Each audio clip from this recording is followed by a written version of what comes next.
Selamat berjumpa lagi Bapak Ibu Saudara, selamat Paskah. Nah Bapak Ibu, mari kita berdoa. Tuhan, kami berterima kasih. Tuhan Allah senantiasa hadir dalam kehidupan kami. Tuhan Yesus yang telah bangkit, terus mendampingi kami di dalam segala situasi hidup kami. Kembali hari ini kami akan membaca firman-Mu dan merenungkannya. Kami mohon pimpinan Roh Tuhan. Terima kasih, dalam nama Tuhan Yesus kami berdoa. Amin. Bapak Ibu Saudara, saya mengajak kita untuk membaca dari Injil Yohanes pasal 21 ayat 11. Simon Petrus naik ke perahu, lalu menghela jala itu ke darat, penuh ikan-ikan besar, 153 ekor banyaknya, dan sungguh pun sebanyak itu, jala itu tidak koyak. Demikian jauh pembacaan firman Tuhan. Yang berbahagia adalah setiap kita yang mendengarkan firman Tuhan, memelihara serta melakukannya dalam kehidupan kita setiap hari. Bapak Ibu Saudara yang dikasihi Tuhan Yesus Kristus, menarik ya, bahwa ketika Petrus menuruti atau taat pada perintah Tuhan Yesus untuk menebarkan jala, lalu kemudian jala itu dipenuhi dengan ikan, dan ketika Petrus menarik jala itu, dihitunglah bahwa di dalam jala itu ada sejumlah 153 ekor ikan. Nah, itu jumlah yang banyak Bapak Ibu, dan dikatakan meskipun begitu, jala itu tidak koyak. Tapi yang menariknya adalah angka 153. Mungkin kita berpikir itu mungkin sekedar angka. Tetapi bisa terjadi angka 153 ini ada maksud-maksud tertentu. Tetapi memang di dalam bacaan kita, Injil ini tidak dijelaskan tentang angka 153 itu Bapak Ibu. Tetapi menurut ilmu pengetahuan Yunani pada saat itu, bahwa jumlah jenis ikan ada 153 macam. Jenis-jenis ikan gitu, ada berjumlah 153. Kalau sekarang mau pasti banyak banget ya Bapak Ibu. Dan juga bisa diterjemahkan bahwa 153 ini yang adalah jumlah jenis ikan, macam-macam jenis ikan itu bukan hanya di satu tempat, tetapi menggambarkan bahwa di seluruh dunia itu ada 153 jenis atau macam ikan gitu. Nah Bapak Ibu Saudara, dulu sekali pada waktu Tuhan Yesus memanggil murid-muridnya, ia berkata, "Mari ikutlah aku dan kamu akan kujadikan penjala manusia."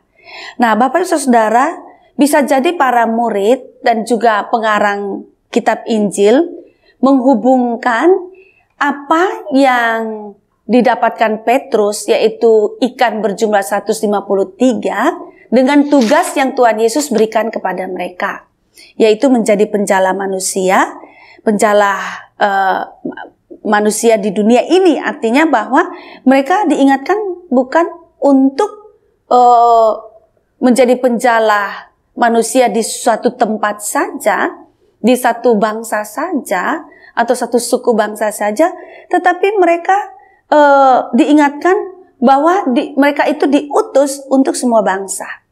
Berarti semua bangsa di dunia, karena angka 153 itu menurut ilmu pengetahuan Yunani pada waktu itu jenis ikan yang ada di seluruh dunia.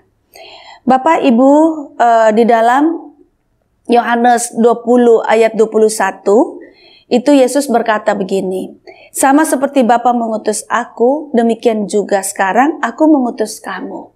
Jadi, murid-murid diingatkan mengenai tugas perutusan kepada mereka. Bahkan di dalam Matius 28 dikatakan oleh Tuhan Yesus bahwa mereka ditugaskan untuk pergi dan menjadikan semua bangsa murid Tuhan Yesus. Nah, jadi dapat dikatakan Bapak Ibu, firman ini atau angka 153 itu mengingatkan kepada para murid bahwa tugas pengutusan kepada mereka itu mencakup seluruh dunia, mencakup segala bangsa. Karena Bapak Ibu Saudara, perlu diwaspadai, murid-murid pada waktu itu orang Yahudi semua. Dari latar belakang mereka semua itu orang Yahudi, baik yang 12 maupun yang di luar dari 12 itu kebanyakan orang Yahudi dan yang 12 ini orang Yahudi semua. Sehingga mereka jangan memandang bahwa pengutusan itu hanya kepada orang Yahudi, tetapi kepada segala bangsa, kepada seluruh dunia. Nah, peristiwa Paskah memang terjadi di Yahudi. Tetapi peristiwa Paskah itu ditujukan untuk semua bangsa manusia, untuk seluruh dunia. Sebab itu berita Paskah perlu diberitakan kepada segala bangsa, kepada semua bangsa di dunia ini. Di dalam Injil Lukas dikatakan bahwa Tuhan Yesus mengatakan kepada murid-murid, karena itu berita tentang pertobatan dan pengampunan dosa harus disampaikan kepada seluruh bangsa mulai dari Yerusalem.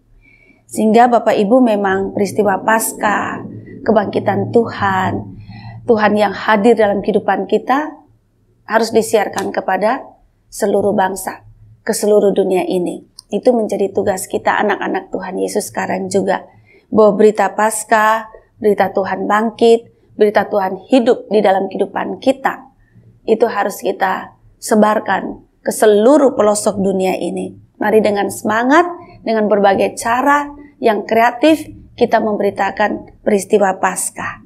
Tuhan menyertai kita semua. Amin. Mari kita berdoa. Tuhan, terima kasih untuk kasih sayang-Mu. Terima kasih untuk dapat merayakan dan menghayati Paskah di tahun ini. Dan kuatkan kami agar dalam kehidupan kami mampu memberitakan peristiwa Paskah ke seluruh pelosok dunia ini. Terima kasih. Dalam nama Tuhan Yesus kami berdoa. Amin.